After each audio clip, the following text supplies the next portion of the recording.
बस्ती शहर के कोतवाली के बैरियावा में पिछले 3-4 दिनों से एक भूमि विवाद चल रहा है। लगातार उसमें दोनों पक्ष अपनी अपनी जमीन होने का दावा कर रहे हैं, लेकिन जो पक्ष वहां पहले से रह रहा है वो लगातार अधिकारियों के यहाँ जो है दौड़ रहा है और उसमें मारपीट भी हुआ है। तमाम जो विपक्षी लोग थे वहां जबरन जो है उस जमीन को कब्जा करने का प्रयास किया गया और 3-4 दिनों से इस मामले को तूल पकड़ने के बाद तमाम जो पीड़ित परिवार है वो लगातार अधिकारियों के यहाँ जा रहा है, लेकिन उनकी कोई सुनवाई नहीं हो रही है। यहाँ कोतवाली में लोग आए हैं, इससे पहले भी लोगों ने तहरीर दिया था, मुकदमा नहीं दर्ज हुआ है। आज फिर ये लोग तहरीर देने के लिए आए हैं और इनका कहना यह कि अगर मुकदमा नहीं दर्ज किया गया तो यहाँ पर ये लोग धरना प्रदर्शन करेंगे। हमारे साथ बात करने के लिए यहाँ जो पीड़ित परिवार है वो, क्या नाम है आपका? पूनम त्रिपाठी। पूनम जी, क्या पूरा मामला है? ये लंबे समय से 3-4 दिन से आप लोग लगातार दौड़ रहे हैं, वहाँ पे कब्जे के लोग की विवाद है, मारपीट भी हुआ, आप लोगों की पिटाई भी हुई, तमाम पूरा घटनाक्रम क्या क्या कारण इसका? जैसे हम लोग के वहाँ ये क्या रेस्टोरेंट चलता है, हम लोग उसमें काबिज है 70 साल से 65 साल से काबिज है। उसमें कुछ अराजक तत्व आए, भू माफिया टाइप के, उन्होंने भी ये जेसीबी लगा के पूरे दीवार को गिरा दिया और सब बच्चों को मारे पीटे, हम लोगों को भी मारे पीटे, धक्का दिए और ये मेरा चेन भी इन लोगों ने छीन लिया उसी मारपीट के चक्कर में। और उसके बाद से हम लोग इतना दौड़ लगा रहे हैं एसपी के पास, कोई सुनवाई नहीं हो रही है। फिर हम लोग कोतवाली में आए कि आज अगर ये मुकदमा नहीं दाखिल करेंगे तो हम लोग यहीं अपना आत्मदाह करेंगे या धरने पे बैठेंगे। हाँ, यही सब बात। इससे पहले भी वहाँ पे जो प्रशासन की टीम है, पुलिस की टीम है, वो गई थी, उन लोगों के द्वारा जांच पड़ताल किया गया, तो उसमें क्या निकल के आया था? उसमें कुछ नहीं निकाले, ये लोग खुद उसी पक्ष में, विपक्ष की तरफ है ये लोग, हमारे तरफ नहीं है। वो पुलिस का कोई काम ही मतलब सुन ही नहीं रहा है हम लोगों की बातों को। उस दिन पुलिस मौजूद थी जब लोग वहाँ पर पहुंचे? बिल्कुल सर, मौजूद थी वहाँ। 2-2 3-3 गाड़ियाँ पुलिस लाइन से, मतलब डिवाइडर जो लगा हुआ उसी के बीच में लाइन से हाथ को बांध खड़े थे वो लोग। सामने से गिर रहा है, औरतें मारा पीटी कर रही हैं, जेंट्स लोग भी गाली गलौज भद्दी गालियों का प्रयोग कर रहे हैं, लेकिन पुलिस मूक दर्शक बनी है, बिल्कुल बोल ही नहीं रही है कुछ। तो क्यों पुलिस और प्रशासन आखिर क्यों इतनी लाचार है, क्या लग रहा है आपको? अब क्या बताएं क्या लाचार है? दबाव है उन लोगों का, ऊपरी दबाव है। जी हाँ, क्या नाम है आपका? मेरा नाम भागवत प्रसाद पांडे, एडवोकेट। क्यों लग रहा है कि पुलिस और प्रशासन क्यों नहीं सुन रही? ऐसा है, जो जमीन आबादी हो जाती है उस पर पुलिस या रेवेन्यू अधिकारियों का अधिकार नहीं रह जाता कुछ करने का। मामला सिविल मैटर में चला गया है, सिविल कोर्ट में जो है मुकदमा दाखिल है, दोनों पक्ष हाजिर है, उसके बाद भी दबंगई से केवल वहाँ पुलिस और प्रशासन पर नाजायज दबाव डालकर भू माफिया या जो प्रॉपर्टी डीलर्स हैं जो है उनके माध्यम से एक जबरदस्ती कब्जा करना चाहते हैं। ये जून में जो दीवानी बंद रहती है, 2 जुलाई तारीख पड़ी हुई है, दोनों पक्ष को मालूम है कि 2 जुलाई तारीख पड़ी है, लेकिन जून में ग्रीष्मावकाश का नाजायज लाभ उठाकर बीच में वो पक्ष जो है गुंडई से कब्जा करना चाहते हैं। पुलिस भी पूरा सपोर्ट पुलिस का मिल रहा है उनको? पुलिस के सामने अगर बाउंड्री तोड़ी जा रही है, हमारे लोगों को मारा पीटा जा रहा है, गालियां दी जा रही हैं, चैन खींच लिया जा रहा है और पुलिस खड़ी है देख रही है, तो इसका अर्थ यही निकलेगा कि पुलिस उनको सपोर्ट कर रही है। तो अब आपको क्या लग रहा है, कैसे इन लोगों को न्याय मिलेगा? न्याय तभी माना जाएगा कि हमारा मुकदमा दर्ज किया जाए, जो अभियुक्त लोग उसमें ये तांडव किए हैं, सरेआम और मारे पीटे हैं, हमारा बाउंड्री गिराए हैं, उनके खिलाफ मुकदमा दर्ज किया जाए, हमारी बाउंड्री पुलिस खड़ी होकर बनवाए और उनके खिलाफ मुकदमा दर्ज करके उनके आवश्यक धाराओं में उनके खिलाफ और चार्जशीट प्रेषित करे जो है। आप लोग कहाँ कहाँ मिले और पूरा ये मामला लगातार चल रहा है? लगातार आपने कई वीडियो बना करके उस पूरे मामले को उजागर किया, उसके बाद प्रशासन के लोग थोड़ा सा जागे, तो क्यों सुनवाई नहीं हो रही? वो कहाँ कहाँ आप लोग गए इसके लिए?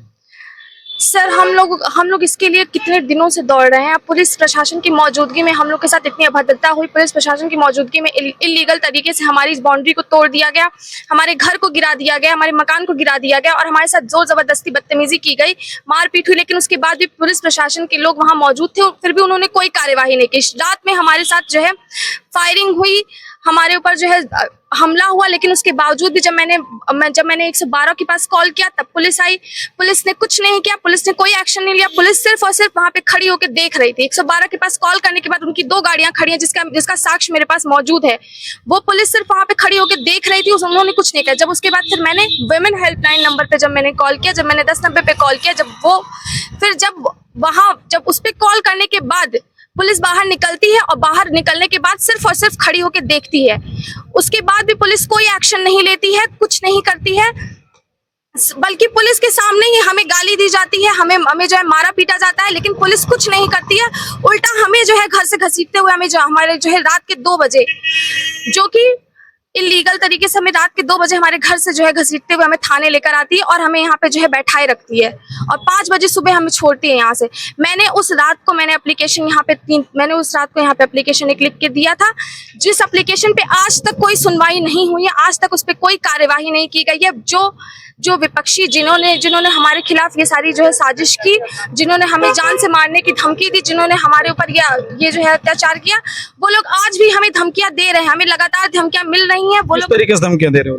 वो हमें जान से मारने की धमकी दे रहे कि आपका पुलिस के सामने धमकियां दे रहे कि तुम्हारा पूरा परिवार साफ कर देंगे, तुम लोग को छोड़ेंगे नहीं, और तुम लोग को पुलिस हमारे जेब में है, पुलिस मोबाइल भी छीन लिया गया था? हाँ जी। और जब हम लोगों ने रिकॉर्डिंग करने की कोशिश की तो हमारा जबरदस्ती फोन छीन लिया गया और वो फोन फिर हमें लौटाया भी नहीं गया। हम जो है 2 दिन यहाँ पे दौड़ते हुए आए, लेकिन हमारा फोन उसके बाद दिया गया हमें। क्या कहे मोबाइल उन्होंने छीनने के बाद? क्या कहा, क्यों नहीं दे रहे थे? फोन छीनने के बाद बस फालतू की इधर उधर दौड़ा रहे थे कि पहले फोन छीन लिया, फिर उन्होंने बोला कि कोतवाली चली, कोतवाली में आपको फोन दिया जाएगा। फिर कोतवाली आने के बाद चौकी इंचार्ज साहब कह रहे हैं कि आपका फोन हमने वहीं पे दे दिया है किसी को, कांस्टेबल को। जब हम वहां गए तो वहां कांस्टेबल कह रही कि मैंने जो है कोतवाली में आपका फोन जमा कर दिया। फिर जब नेक्स्ट डे जब हम कोतवाली आते हैं तो कोतवाली में हमें कहा जाता है कि अभी जो है आपको फोन नहीं मिलेगा, अभी कुछ कार्यवाही होगी, ये होगी वो होगा, उसके बाद आपको फोन मिलेगा, आप वेट कीजिए। हमने वेट किया, उसके बाद भी हमें फोन नहीं मिला। फिर हम आए, फिर उसके बाद उन्होंने फिर वापस से वही सारा काम किया, हमें जो है बैठाए रखा यहाँ पे, हमें हमसे वेट करवाया। उसके बाद फिर हमें कहीं जाके फोन हमें मिला। रात में परसों रात में जो घटना हुई उसमें किस तरीके से कौन कौन लोग आए थे और पुलिस उस समय कब पहुंची?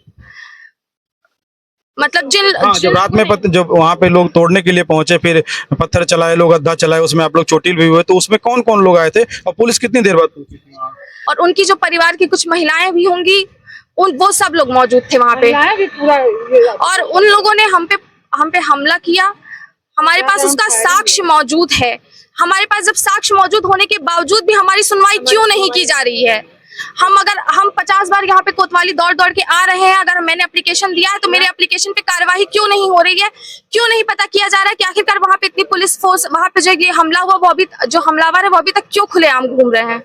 हमारे मिलने को तैयार नहीं है। आप लोग गए थे? गया जी, एसपी से मिलने के लिए हम लोग 3 बार गए हैं। तीनों बार कभी एसपी इधर है, कभी एसपी उधर है, मुझे मिलने नहीं दिया गया है। आज भी हम एसपी के यहाँ से ही हो करके आ रहे हैं, अपना जो है वो दस्तावेज दे करके आ रहे हैं, दस्तावेज नहीं, वही अपनी एप्लीकेशन दे करके आ रहे हैं एसपी के यहाँ से। और उसके बाद अब हम यहाँ, जब मेरी कोई सुनवाई नहीं हो रही तो अब मैं यहाँ धरना दूंगी और FIR इन्हें लिखना ही पड़ेगा सर, FIR लिखना ही पड़ेगा। हमारे जान माल सबको मतलब यहाँ पे इन लोगों ने दांव पे लगा दिया है और हम दहशत में जी रहे हैं सर। हम 3 दिन से न सोए, बच्चों को मार देंगे, उठा ले जाएंगे, गंदी गंदी बातें, संपत्ति पे कब्जा कर लेंगे, तुम कुछ नहीं कर पाओगे। और पूरा घूम घूम के यही बोल रहे हैं और कह रहे हैं, हमारे किराएदारों को परेशान कर रहे हैं, उनको भी यही धमकी दे रहे हैं, तुम यहाँ से निकल जाओ, तुम यहाँ नहीं रहोगे। भैया हम लोग बहुत परेशान हैं और यहाँ हमारी कोई सुनवाई नहीं हो रही है। हम जाएं तो कहाँ जाएं, आप बताइए। अगर आज भी हाँ, तो आप जिला प्रशासन से आप लोग अब तक किन किन अधिकारियों से आप मिले हैं? सर हम लोग अभी एसपी सर से मिले हैं, मतलब एसपी सर हमसे मिलने को तैयार ही नहीं है। हम लोग उनके ऑफिस में 2 बार 3 बार जा चुके हैं, लेकिन वो हर बार हमें किसी न किसी बहाने से वहाँ हटा दिया जाता है कि एसपी सर चले गए, एसपी सर इस मीटिंग में है, वो यहाँ है, वो यहाँ गए हुए, वो वहाँ गए हुए। इसी तरीके से बस हमें जो है लॉलीपॉप देके इधर उधर भगाया जा रहा है कि ये हम लोग जिस भी अधिकारी से मिलने जा रहे हैं, हर तरफ से हमें यही जवाब आ रहा है कि सर इस मीटिंग में गए, सर उस मीटिंग में गए, सर अभी नहीं मिल सकते, सर अभी नहीं मिल सकते, आप इतनी देर वेट कीजिए, आप उतनी देर वेट कीजिए। हम कब तक वेट करें? आखिरकार इतने दिनों से हम सिर्फ वेट ही तो करें, लेकिन अब हम और वेट नहीं करेंगे। अगर आज हमारा ये मुकदमा दर्ज नहीं होता तो हम इसी कोतवाली में आत्मदाह कर लेंगे। और अगर पुलिस प्रशासन हमें यहाँ पे रोकती है तो कल हम शाम को 4 बजे अपने आवास पे जहाँ हमारा मकान गिरा है, जहाँ हमारी दुकानें गिरी है, वहाँ पे हम शाम को 4 बजे सबके समक्ष जो है आत्मदाह करेंगे और ये हमारा फैसला अडिग है। देखिए ये सरकार कोई फैसला नहीं करती है तो अगर अब जी बिल्कुल, ये देखिए जो पीड़ित परिवार है वो कोतवाली में आया है। लगातार ये लोग अधिकारियों के यहाँ चक्कर लगा रहे हैं, अधिकारियों से कार्रवाई की मांग कर रहे हैं। जिन लोगों ने वहाँ पे तोड़फोड़ की, मारपीट की और रात में उपद्रव किया, जिसका कि वीडियो वायरल हुआ है, उसके बारे में भी लगातार कार्रवाई की मांग की जा रही है, FIR दर्ज करने की मांग की जा रही है, लेकिन इनको अधिकारियों की तरफ से यहाँ कोतवाली में लगातार आश्वासन दिया जा रहा। आपको बता दें, जो पीड़ित परिवार है वो कमिश्नर अखिलेश सिंह से मिला था। उनकी तरफ से छोटी सी इसमें पहल हुई है कि उन्होंने इस पूरे मामले में प्रशासन की भूमिका को लेकर के जिलाधिकारी को और पुलिस की भूमिका को लेकर के जो SP हैं उनको निर्देश दिया था। उसके बाद ADM को प्रशासन की तरफ से और अपर पुलिस अधीक्षक को पुलिस की तरफ से जांच अधिकारी बनाया गया है। अब वो जांच किस तरीके से आगे बढ़ेगी, क्या कुछ उसमें रिपोर्ट निकल के आएगी, ये समय बताएगा। लेकिन फिलहाल पूरा परिवार ये दहशत में है, लगातार इसको धमकी दी जा रही है, लगातार इसको जो है परिवार को धमकाया जा रहा है।